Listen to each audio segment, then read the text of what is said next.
the winter of 1851, a teacher named Elizabeth Hartwell made a discovery in the basement of St. Catherine's Academy for Young Ladies that would haunt her for the rest of her life. Behind a false wall, in what appeared to be an abandoned storage room, she found 24 small beds, each with iron shackles still attached to the headboards. Beside each bed lay a single possession, a torn doll, a faded ribbon, a small wooden cross. On the wall, written in what appeared to be a child's desperate scrawl, were the words, "We are still here." The Massachusetts authorities buried Elizabeth's report so deep that it didn't surface again until 1987, when renovation workers found her original testimony sealed in a mason jar behind the Academy's altar. What they discovered about the fate of those 24 orphan girls would reveal one of New England's most carefully guarded secrets, a secret that 3 women calling themselves nuns had killed to protect. Before we continue with the story of St. Catherine's Academy, I need to tell you something important. This channel isn't for everyone, only for those brave enough to uncover the darkest secrets that history tried to bury. If you're one of the few who can handle the truth about what really happened in that Massachusetts Academy, hit that subscribe button and ring the notification bell. And I want to know, comment below and tell me what state you're listening from. Are you brave enough to hear what happened to those 24 girls? Let's find out together. But first, we need to understand how a place of supposed sanctuary became a house of horrors. The year was 1834, and Massachusetts was experiencing unprecedented growth. The Industrial Revolution had transformed cities like Boston and Worcester into bustling centers of commerce, but it had also created a darker problem: thousands of orphaned children with nowhere to go. Salem, Massachusetts in 1834 was a city still carrying the weight of its infamous past. While the witch trials were nearly a century and a half behind them, the people of Salem remained deeply religious and suspicious of anything that seemed unusual or out of place. The Congregationalist churches dominated the religious landscape, their stark white steeples reaching toward gray New England skies like accusing fingers. It was in this atmosphere of rigid puritanical devotion that St. Catherine's Academy for Young Ladies was established on Gallows Hill Road, a location that seemed almost mockingly appropriate given what would later transpire there. The Academy occupied an imposing 3-story brick building that had once served as a private mansion for a wealthy merchant family. Its Gothic Revival architecture, with tall, narrow windows and steep, gabled roofs, gave it an air of respectability that would prove to be nothing more than an elaborate facade. The Academy advertised itself as a Christian institution dedicated to the moral and educational development of orphaned young ladies, ages 12 to 17. The promotional materials, printed on expensive paper and distributed throughout New England, promised refinement in manners, excellence in domestic arts, and careful placement in respectable Christian households. Parents who had died of consumption, cholera, or industrial accidents could rest easy, knowing their daughters would be well cared for at St. Catherine's.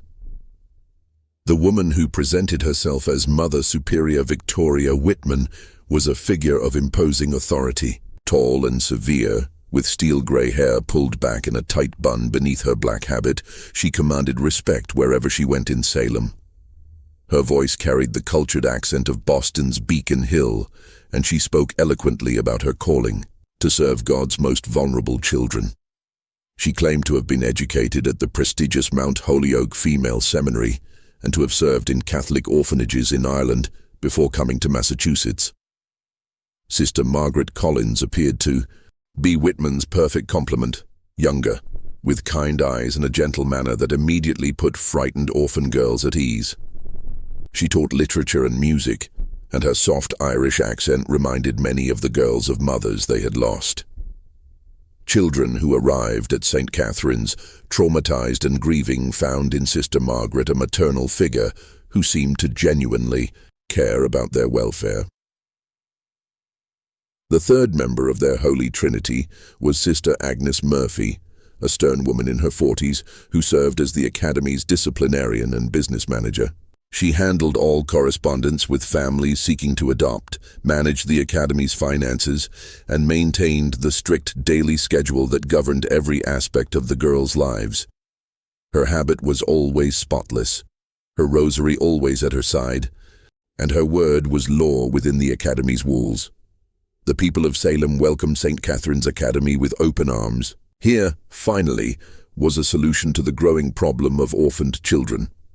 The Congregationalist ministers praised the work being done there, despite their theological differences with Catholicism. After all, these women were caring for children that the Protestant community had struggled to accommodate.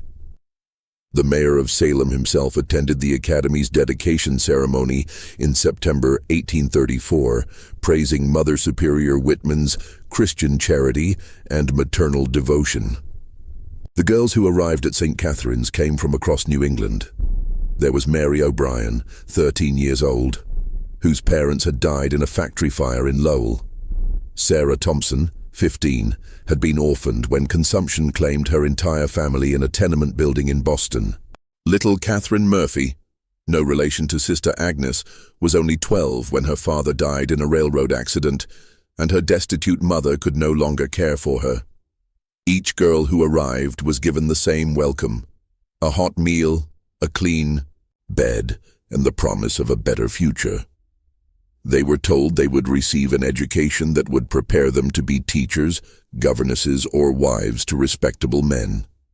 Most importantly, they were told that when they reached 18, the sisters would help them find placement with fine Christian families who would provide them with opportunities they never could have imagined. The daily routine at St. Catherine's was rigorous, but not unusual for the time. The girls rose before dawn for morning prayers, attended classes in reading, writing, arithmetic, and domestic skills throughout the day, and ended each evening with devotional study. They wore simple, grey dresses and white aprons, their hair pulled back in modest styles. They learned to embroider, to manage a household, to cook simple meals, and to conduct themselves as proper Christian ladies. From the outside, St. Catherine's Academy appeared to be everything it claimed to be. The few visitors who were allowed inside saw well-behaved girls engaged in their studies, clean dormitories with simple but adequate furnishings, and devoted religious women who had sacrificed worldly pleasures to serve God's children.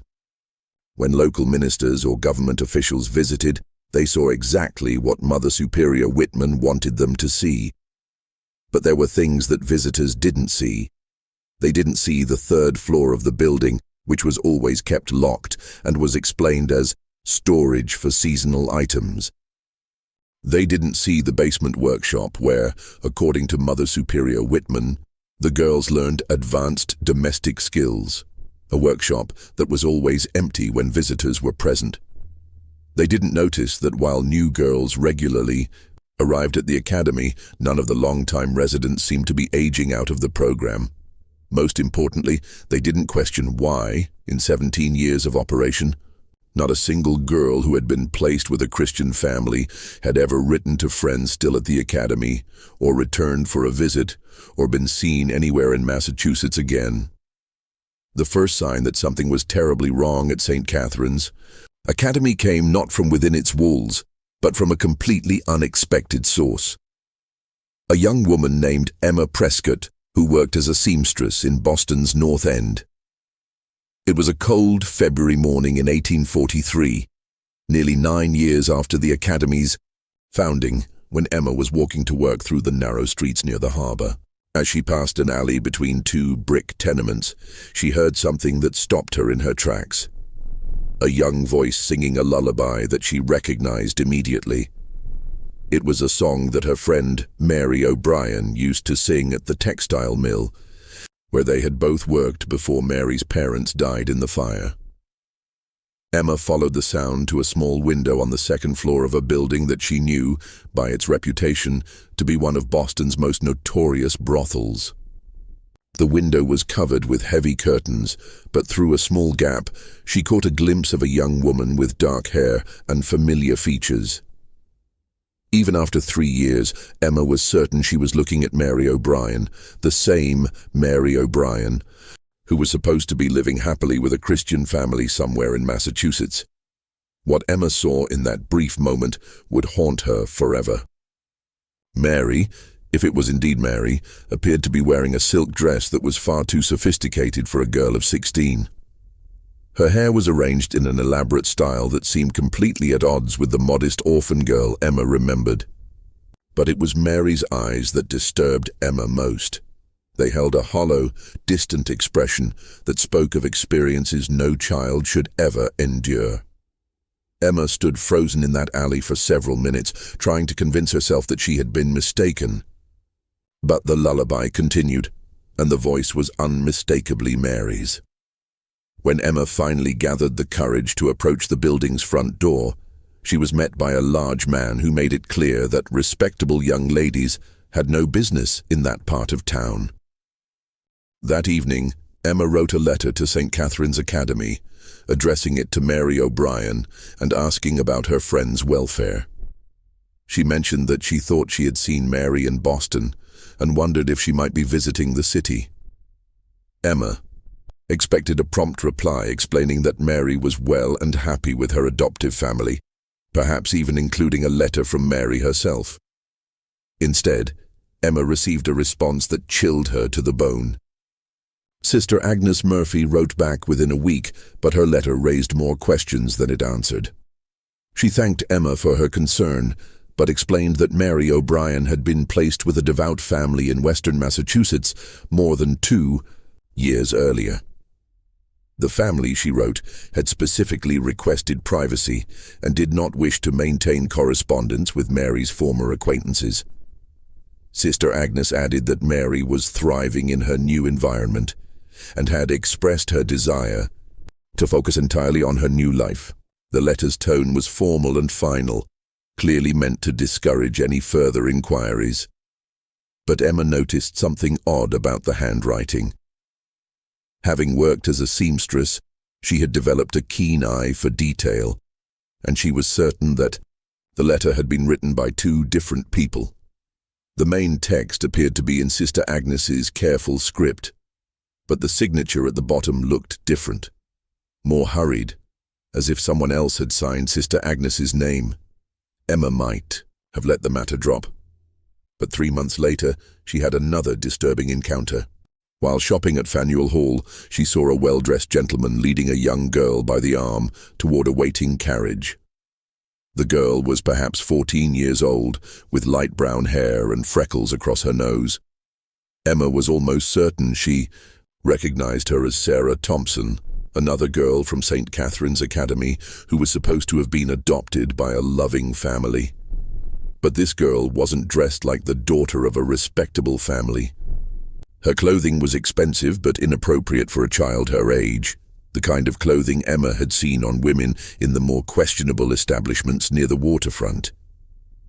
The girl's eyes held the same hollow expression Emma had seen in Mary's face, and she moved with the listless compliance of someone who had learned not to resist. Emma tried to approach them, but the gentleman, a man in his 50s with the bearing of wealth and authority, hurried the girl into the carriage before Emma could get close enough to speak. As the carriage pulled away, Emma caught a glimpse of the girl's face pressed against the window. For just a moment their eyes met, and Emma saw something that made her stomach turn. A desperate plea for help that the girl dared not voice. That night, Emma made a decision that would put her own life in danger. She wrote a second letter to St. Catherine's Academy, this time asking more direct questions.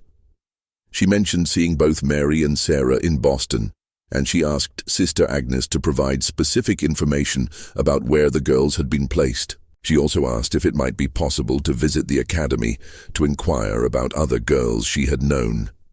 The response came not from Sister Agnes, but from Mother Superior Whitman herself. The letter was brief and polite, but its message was unmistakably threatening.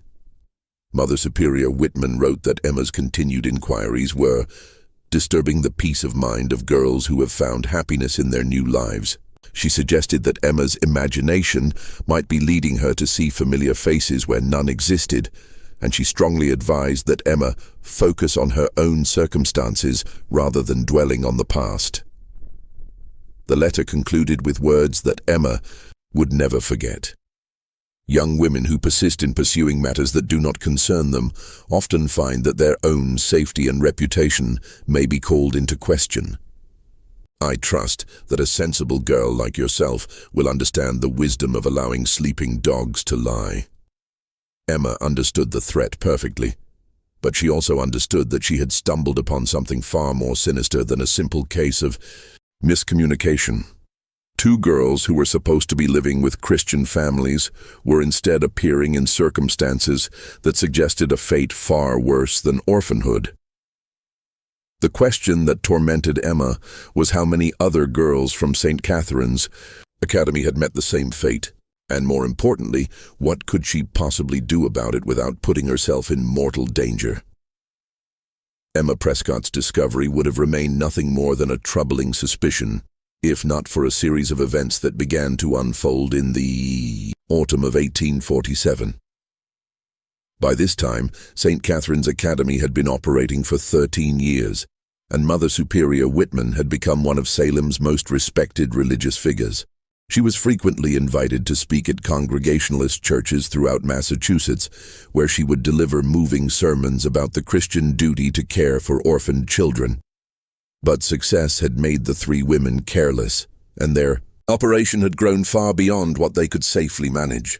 What had begun as a small-scale scheme had evolved into something much larger and more dangerous. They were no longer simply placing a few girls with questionable families. They had become the primary suppliers for a network of brothels and private collectors that stretched from Boston to New York City. The turning point came when they made a fatal error in judgment. In October 1847, a wealthy merchant named Cornelius Blackwood approached Mother Superior Whitman with a request that should have raised immediate red flags. Blackwood claimed to be seeking a young companion for his allegedly invalid wife, someone who could provide comfort and assistance with daily tasks. He was willing to pay an extraordinary sum, nearly 5 times what legitimate adoptive families typically contributed to the Academy. Blackwood's story was suspicious from the beginning. He claimed to live in a remote area of western Massachusetts, but his clothing and manner suggested someone accustomed to city life. He spoke of his wife's illness in vague terms and seemed reluctant to provide specific details about his household. Most troubling of all, he insisted on meeting potential candidates in private, claiming that his wife's delicate condition required absolute discretion. A legitimate religious institution would have refused such a request, but Mother Superior Whitman saw only the financial opportunity. She arranged for Blackwood to meet 3 of her girls, 15-year-old Catherine Murphy, 14-year-old Elizabeth Porter, and 16-year-old Hannah Clark. All 3 were described as particularly lovely and well-behaved, qualities that had made them valuable commodities in the Academy's true business. What Mother Superior Whitman didn't know was that Cornelius Blackwood didn't exist. The man calling himself Blackwood was actually Detective Inspector William Ashworth of the Boston Police Department, working undercover on a case that had been developing for months. The investigation had begun when the body of a young woman was pulled from Boston Harbor in the summer of 1847. The victim appeared to be about 18 years old, with dark hair and delicate features that suggested she had once been well cared for. What made the case unusual was a small tattoo on the girl's wrist, a simple cross with the letters SC beneath it. Detective Ashworth had seen similar markings before, always on young women found dead in circumstances that suggested they had been involved in prostitution. But these particular markings were different. They appeared to be amateur work, the kind of tattoo that might be applied by someone without professional skill.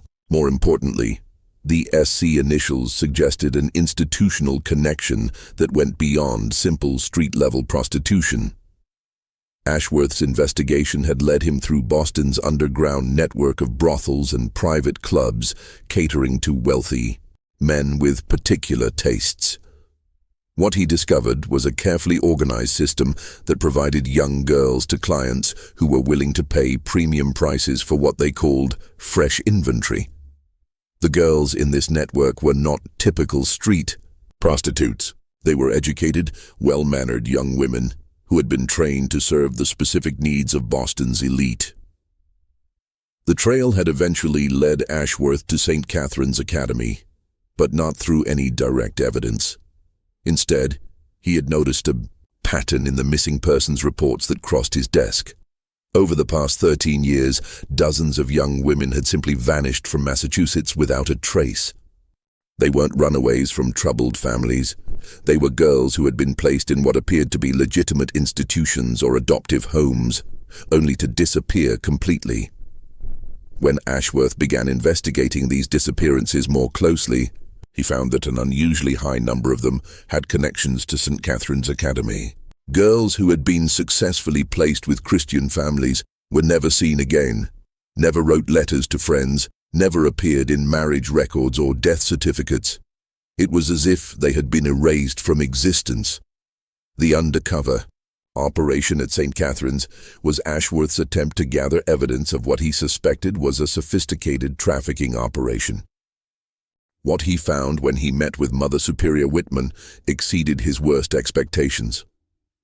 During their private meeting in the Academy's parlor, Mother Superior Whitman spoke openly about the qualities that made certain girls more valuable than others. She emphasized their youth, their innocence, and their complete dependence on the Academy for their survival. She hinted that clients with particular requirements could be accommodated, and she made it clear that discretion was guaranteed as long as the price was right. When Ashworth asked to see the girls she had mentioned, Mother Superior Whitman led him not to the main dormitory where visitors were usually taken, but to a separate wing of the building that he had not seen before. This area was noticeably different from the rest of the academy. The rooms were smaller and more luxuriously appointed, with silk curtains and fine furniture that seemed completely out of place in an orphanage. The three girls who were brought to meet Cornelius Blackwood were dressed in clothing that was far too sophisticated for orphans. Their hair was styled in elaborate fashions, and they wore cosmetics that enhanced their youthful beauty. Most disturbing of all, they had been trained to present themselves in ways that were clearly designed to appeal to adult men with predatory interests. Detective Ashworth realized that he was looking at girls who had been systematically groomed for sexual exploitation. But what he saw next would haunt him for the rest of his career. As he was leaving the academy, Ashworth caught sight of another part of the building that Mother Superior Whitman had not shown him. Through a window, he glimpsed what appeared to be a workshop where several young women were engaged in some kind of manual labor. But these weren't the happy, well-cared-for students he had been shown earlier. These girls looked exhausted and defeated, working in silence under the watchful eye of Sister Agnes Murphy. Ashworth realized that St. Catherine's Academy was operating on multiple levels. There were the girls who were being prepared for placement with wealthy clients, girls who received special treatment and training. There were the girls who were used for manual labor within the academy itself. And based on the evidence he had gathered, there were girls who simply disappeared when they were no longer useful to the operation. The question that now faced Detective Ashworth was how to build a case against three women who had spent 13 years building reputations as devoted servants of God. They had the support of Salem's religious community, the respect of government officials, and the protection that came from serving what appeared to be a noble cause. But Ashworth had one advantage that Mother Superior Whitman didn't know about. Emma Prescott had finally found the courage to approach the Boston police with her suspicions. Her testimony, combined with the evidence Ashworth had gathered undercover, would form the foundation of a case that would expose one of New England's most carefully guarded secrets. Detective Ashworth knew that exposing the truth about St. Catherine's Academy would require more than his undercover observations and Emma Prescott's testimony. He needed irrefutable evidence, and he needed witnesses who could testify to what they had seen. The problem was that the operation had been designed to eliminate witnesses, and anyone who might have knowledge of the Academy's true activities had either been silenced or was too terrified to speak. The breakthrough came from an unexpected source, Dr. Nathaniel Webb, the physician who served as the Academy's medical examiner. Dr. Webb was a respected member of Salem's medical community, a man in his 60s who had built his reputation on his discretion and his willingness to treat patients without asking uncomfortable questions. What Detective Ashworth discovered was that Dr. Webb's discretion came at a price. He had been receiving payments from St. Catherine's Academy that far exceeded what any legitimate medical practice would require. Dr. Webb's involvement with the Academy began in 1836, just 2 years after its founding. He had been called to treat a young girl who had suffered what Mother Superior Whitman described as a serious accident. The girl, who was about 14 years old, had injuries that were consistent with violent sexual assault. Dr. Webb treated her injuries and was paid handsomely for his silence. Over the years, Dr. Webb had been called to the Academy dozens of times to treat similar accidents. Young girls with injuries that told a clear story of abuse. Others suffering from venereal diseases that should have been impossible for sheltered orphans to contract. And most disturbing of all, girls who required medical attention after what appeared to be botched abortions. Dr. Webb had kept detailed records of these treatments, partly out of medical necessity and partly as insurance against the day when his own involvement might be discovered. These records, which Detective Ashworth obtained through a warrant, painted a horrifying picture of systematic abuse spanning more than a decade. The medical records revealed that girls at St. Catherine's Academy were routinely subjected to physical and sexual violence. They were infected with diseases that could only have been transmitted through sexual contact with multiple partners. They suffered injuries that suggested they had been physically restrained and brutalized. And when they became pregnant as a result of their abuse, they were subjected to dangerous procedures that often left them permanently damaged or dead. But the records also revealed something else. Dr. Webb had been documenting the identities of the men who brought girls to him for treatment. These were not the Christian families who were supposedly adopting the girls from St. Catherine's Academy. They were wealthy merchants, politicians, judges, and religious leaders from Boston and beyond, men who were paying premium prices for access to young victims. Among the names in Dr. Webb's records were some of the most prominent figures in Massachusetts society. There was Judge Harrison Cromwell, who had built his career prosecuting moral crimes while secretly patronizing the very establishments he condemned. There was Reverend Samuel Blackstone, whose sermons about the sanctity of childhood had made him famous throughout New England. There was even Mayor Robert Thornton of Boston himself, a man who had publicly praised St. Catherine's Academy for its Christian service.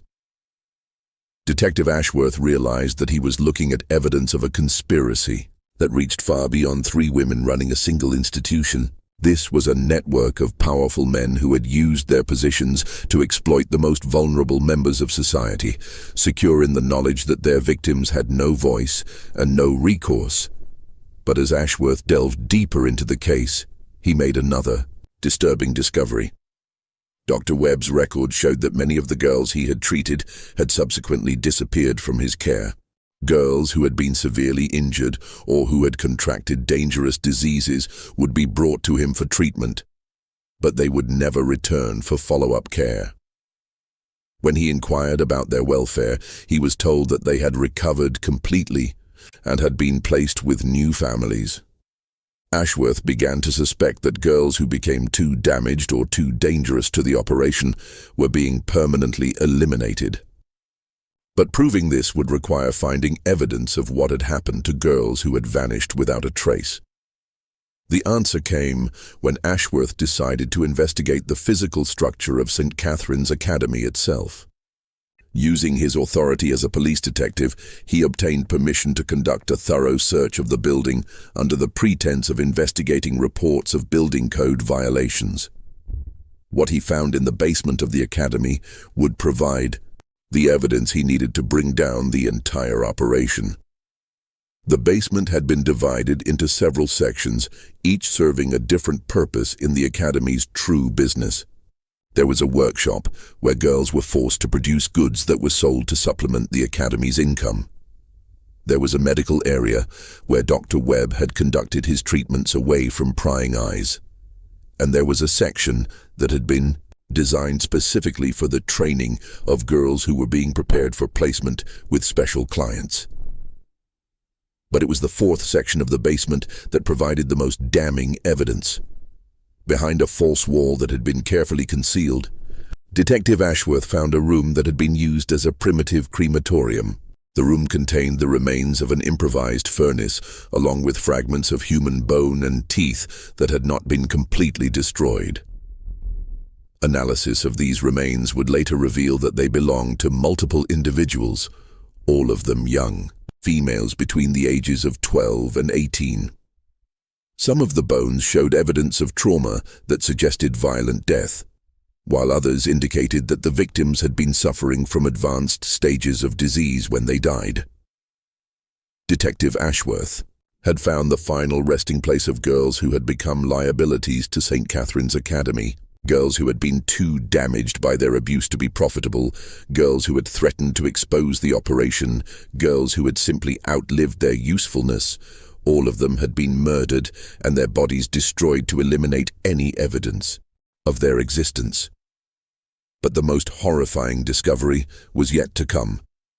In a hidden compartment near the crematorium, Ashworth found a ledger that detailed every transaction the Academy had conducted over its 13 years of operation. The ledger contained the names of clients, the amounts they had paid, and detailed descriptions of the services they had received. It also contained a complete record of the girls who had been retired from the operation. More than 40 young women who had been murdered when they were no longer useful. The ledger was signed by all three women: Mother Superior Victoria, Whitman, Sister Margaret Collins, and Sister Agnes Murphy. But it was also signed by someone else, someone whose involvement in the operation had been carefully concealed until now. The fourth signature belonged to Father Patrick O'Malley, the priest who had supposedly helped establish St. Catherine's Academy as a Catholic institution. O'Malley, it turned out, was not a priest at all, but another criminal who had assumed a false identity to provide religious legitimacy to the operation. Detective Ashworth now had evidence of a criminal conspiracy that involved not just 4 individuals, but a network of wealthy and powerful men who had used their positions to exploit vulnerable children. But bringing these criminals to justice would prove to be far more dangerous than gathering evidence against them. As Detective Ashworth prepared to present his evidence to the Massachusetts Attorney General, he began to understand why the St. Catherine's Academy operation had been able to continue for so long without detection. The network of clients who had patronized the academy included some of the most powerful men in the state, men who had the resources and connections to make problems disappear. The first indication that Ashworth was in danger came when his superior, Captain Thomas Brennan, called him into his office for what was supposed to be a routine briefing on the case. Captain Brennan had always been supportive of Ashworth's work, but his demeanor during this meeting was noticeably different.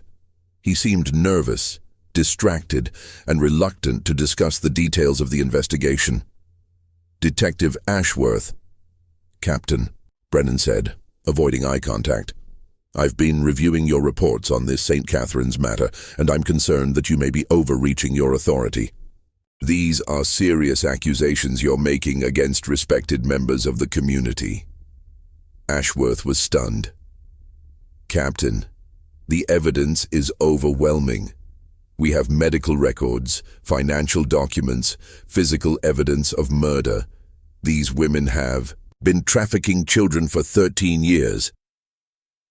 Evidence can be misinterpreted, Detective," Brennan replied carefully.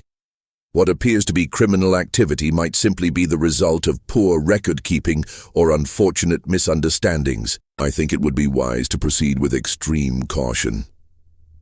That evening, Ashworth received a visit at his home from someone he hadn't expected to see. Judge Harrison Cromwell, whose name had appeared multiple times in Dr. Webb's medical records as a client of St. Catherine's Academy. Judge Cromwell arrived without warning, accompanied by two men who were clearly not court officials. He was polite but firm as he explained to Ashworth that the investigation into St. Catherine's Academy was causing considerable concern among Boston's business community. "Detective Ashworth," Judge Cromwell said, settling into a chair in Ashworth's parlor without being invited. "You've built a reputation as a thorough and dedicated officer of the law. That's why I'm confident you'll understand the delicate nature of the situation we're discussing. Your Honor, if you're here to discuss an active investigation, I should point out that this is highly irregular," Ashworth replied, his hand instinctively moving toward his service weapon. "Nothing irregular about community leaders taking an interest in the welfare of our institutions," the judge said smoothly. "St. Catherine's Academy has served this community for 13 years. The women who run it have devoted their lives to caring for orphaned children. It would be a tragedy if unfounded accusations were to destroy their good work." Judge Cromwell leaned forward, his tone becoming more direct. "I understand you've been talking to Dr. Webb about his medical practice. Dr. Webb is an old man, Detective. His memory isn't what it used to be, and his records, well, medical records from that era can be difficult to interpret. It would be unfortunate if an elderly physician's failing memory were to cast doubt on the sterling reputation of a charitable institution." The message was clear. Dr. Webb would not be available to testify, and his records would not be admissible as evidence. But Judge Cromwell wasn't finished. "I'm also told that you've been corresponding with a young woman named Emma Prescott," he continued. "Miss Prescott has been through some difficult times recently, lost her position at the textile mill, fallen behind on her rent, developed something of a reputation for instability. It would be a shame if her troubles were to worsen because she allowed her imagination to run away with her." Ashworth felt a chill run down his spine. "Are you threatening Miss Prescott, Your Honor?" "Not at all, Detective. I'm simply observing that young women in precarious circumstances often find their situations deteriorating rapidly. Miss Prescott would be wise to focus on her own problems rather than involving herself in matters that don't concern her." Judge Cromwell stood to leave, but he paused at the door. "Detective Ashworth, you're a smart man, smart enough to recognize when you're facing a situation that's beyond your control. There are forces at work here that you don't fully understand, and people who won't hesitate to protect their interests. I'd hate to see a dedicated officer like yourself become a casualty of his own overambition." After Judge Cromwell left, Ashworth sat in his parlor for a long time, considering his options. He knew that he was facing a conspiracy that reached far beyond what he had initially imagined. The men who had been patronizing St. Catherine's Academy weren't just wealthy clients. They were judges, politicians, and business leaders who controlled the very institutions that were supposed to ensure justice. But Ashworth also knew that he might have one advantage. The criminals had become overconfident. They had operated for so long without consequences that they believed themselves untouchable. That overconfidence might be their downfall. The next morning, Ashworth made a decision that would put his own life in jeopardy. Instead of backing down from the investigation, he decided to accelerate it. He would gather his evidence and present it directly to the press, bypassing the legal system that had been compromised by the very men he was investigating. But first, he needed to secure the safety of the people who had helped him. He sent a message to Emma Prescott, warning her that she was in danger and advising her to leave Boston immediately. He also approached Dr. Webb and urged him to turn over all of his records before Judge Cromwell could have them destroyed. Dr. Webb, terrified by the visit he had received from the judge's associates, agreed to cooperate with Ashworth, but only under specific conditions. He would provide copies of his records, but he would not testify publicly. He was too old and too frightened to risk becoming a target of the conspiracy he had helped to enable. As Ashworth prepared to expose the truth about St. Catherine's Academy, he realized that he was racing against time. The people he was investigating had already begun to take steps to protect themselves, and they wouldn't hesitate to eliminate anyone who threatened their secret.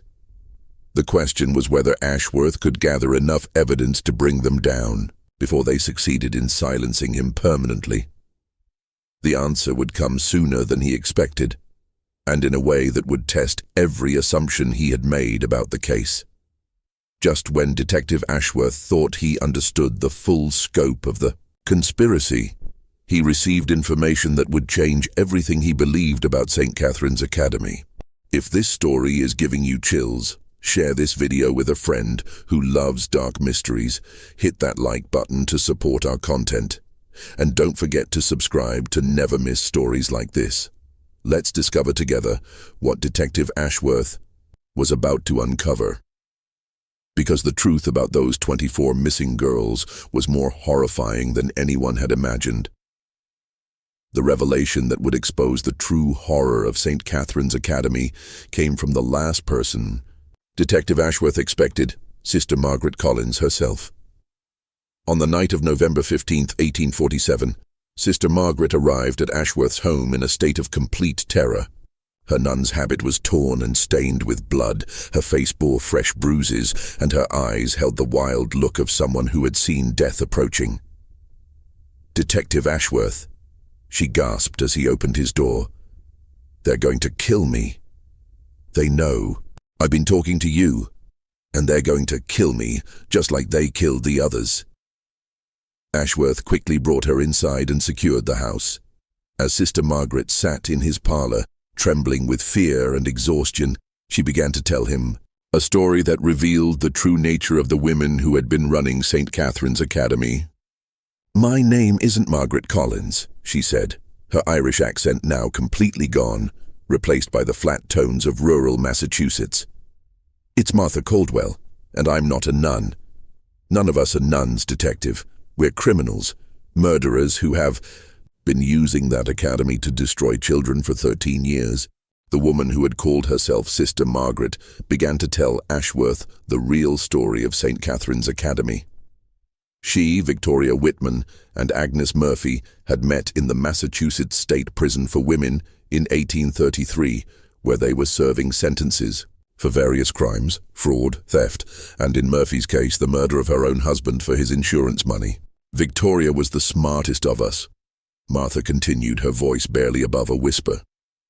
"She had been educated at a real finishing school before her family lost their money. She knew how to talk like a lady, how to carry herself, how to convince people that she was something she wasn't.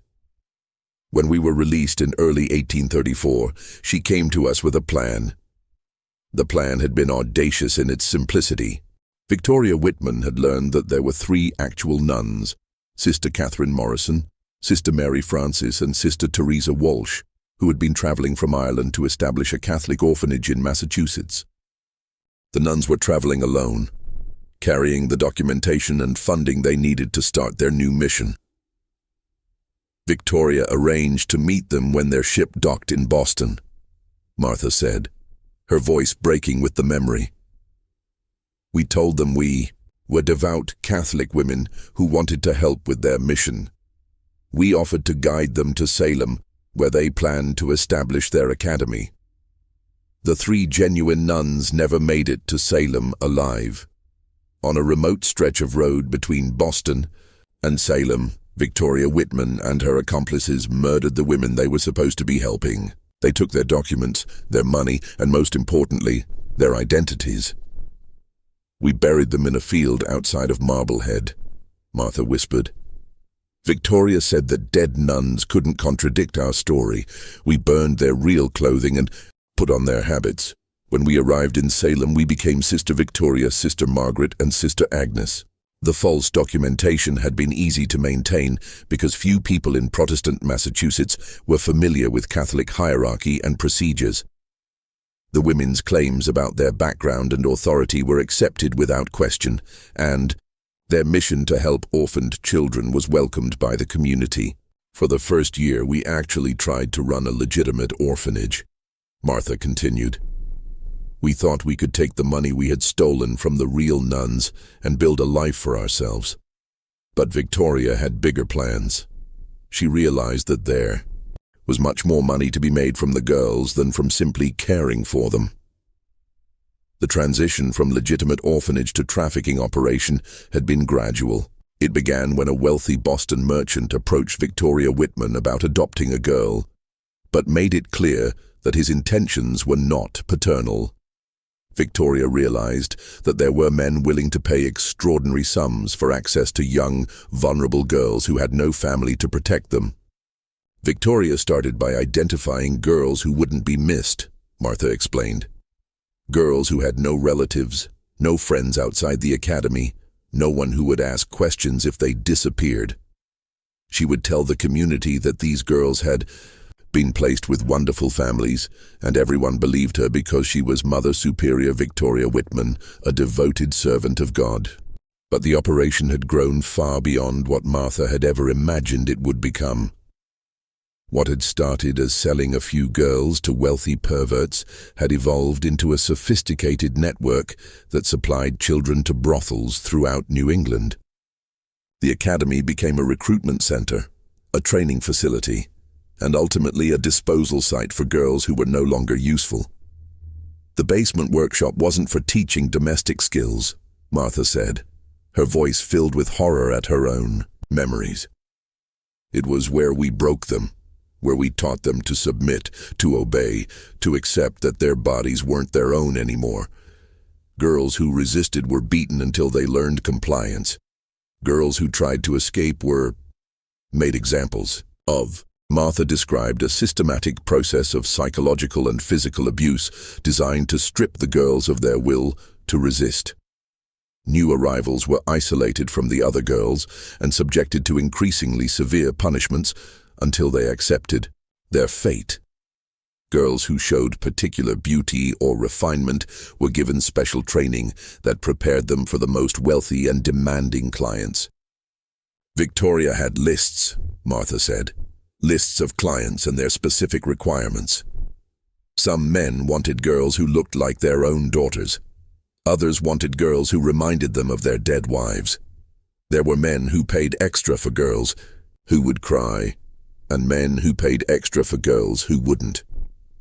The most disturbing revelation was what happened to girls who became pregnant, contracted diseases, or simply aged out of their usefulness. Dr. Webb's treatments had been attempts to maintain the girls' value as commodities, but when those treatments failed, the girls were eliminated. Victoria called it retirement, Martha said, the euphemism sounding obscene in the context of child murder. Agnes would take them down to the basement, and they would never come back. At first, Victoria told me they were being sent to other institutions, but I knew that wasn't true. I could smell the smoke from the crematorium, could see the ashes that Agnes scattered in the garden behind the academy. Martha estimated that more than 60 girls had been retired over the 13 years of the academy's operation. Some had been murdered outright when they became liabilities. Others had died from the abuse they suffered, and still others had been killed when they threatened to expose the operation. "The 24 girls you're looking for?" Martha said. "They're not missing. They're dead. Every single one of them." Victoria kept a record of their names because she was proud of what she had built. She called them her greatest successes, girls who had generated the most money before they were eliminated. But Martha's most shocking revelation was about the scope of the conspiracy. The network of clients wasn't limited to Boston or even Massachusetts. Victoria Whitman had established connections with similar operations throughout New England and New York, creating a regional network that traded girls like commodities. "There are other places like St. Catherine's," Martha said. Victoria was in communication with people running similar operations in Connecticut, Rhode Island, even as far away as Philadelphia. They would trade girls, share clients, help each other eliminate problems. It's not just one academy, detective. It's dozens of them. Martha had finally decided to come forward because she had learned that Victoria and Agnes were planning to eliminate her. Her growing reluctance to participate in the most violent aspects of the operation had made her a liability, and she had overheard them discussing the best way to arrange her accident. "I never wanted it to go this far," she said, tears streaming down her face. "When we started, I thought we were just going to steal some money and disappear. I never imagined we would become what we became. I've helped murder children, detective. I've helped destroy dozens of innocent lives, and I can't live with it anymore." Martha offered to provide Ashworth with everything he needed to expose the operation.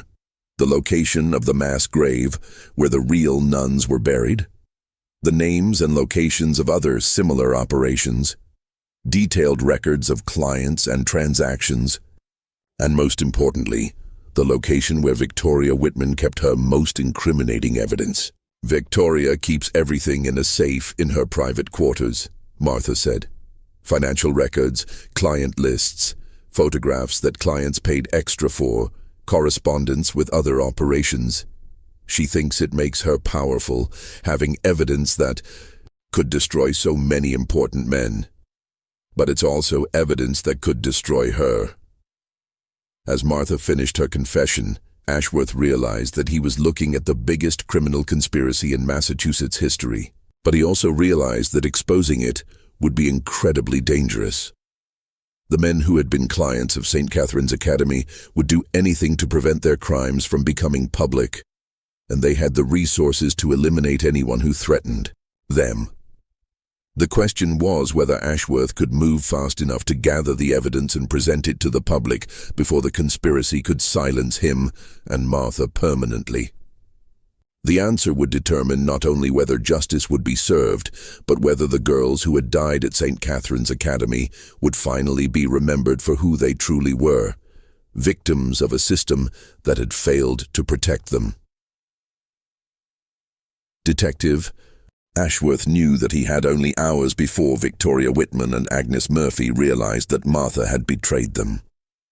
With Martha's help, he organized a raid on St. Catherine's Academy that would take place at dawn on November 16, 1847. He bypassed his own department, knowing that the conspiracy reached into the Boston police, and instead contacted the Massachusetts state police and federal marshals who were not connected to the local network of corruption. The raid on St. Catherine's Academy revealed horrors that exceeded even Ashworth's expectations.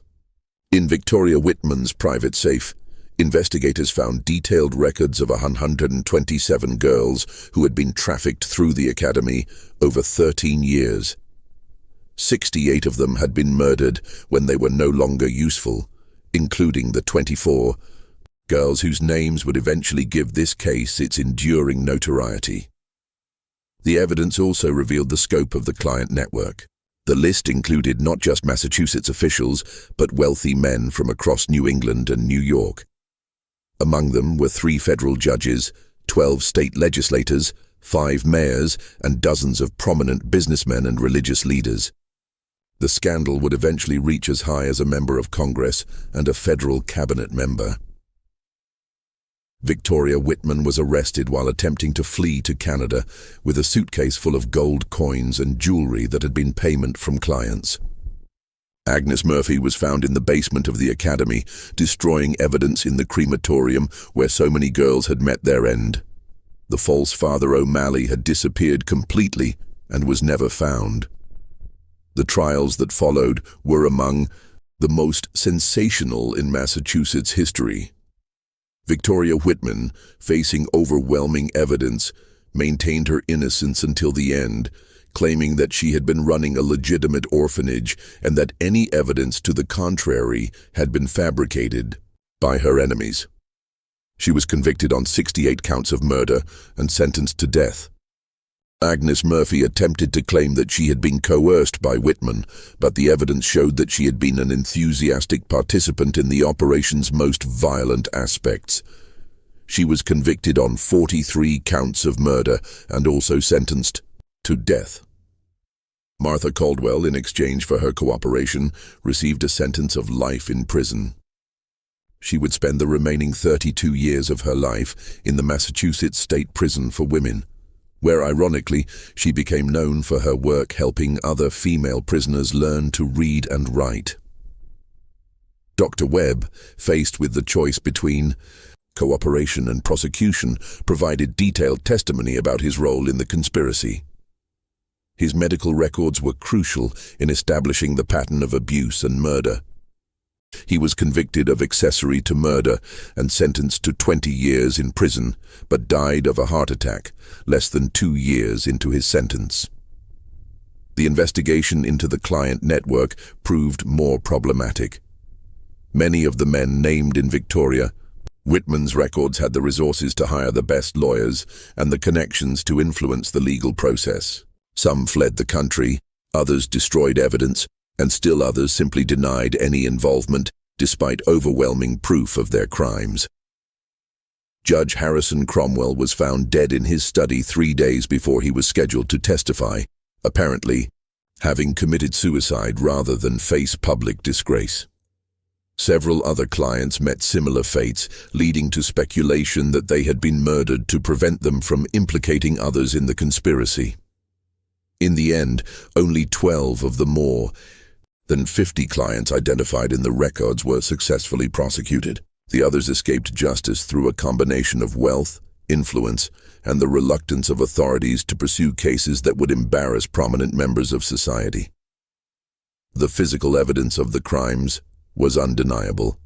Excavation of the basement, crematorium revealed bone fragments and personal effects belonging to dozens of victims. The mass grave outside Marblehead yielded the remains of the 3 genuine nuns, along with several other unidentified victims. The academy building itself was destroyed by an angry mob before authorities could stop them. Emma Prescott, whose suspicions had helped expose the conspiracy, was initially hailed as a hero. But she found that her newfound fame came with a terrible price. Many people blamed her for destroying the reputations of prominent men, and she received death threats from those who believed she should have remained silent. She eventually moved to California, where she lived under an assumed name until her death in 1891.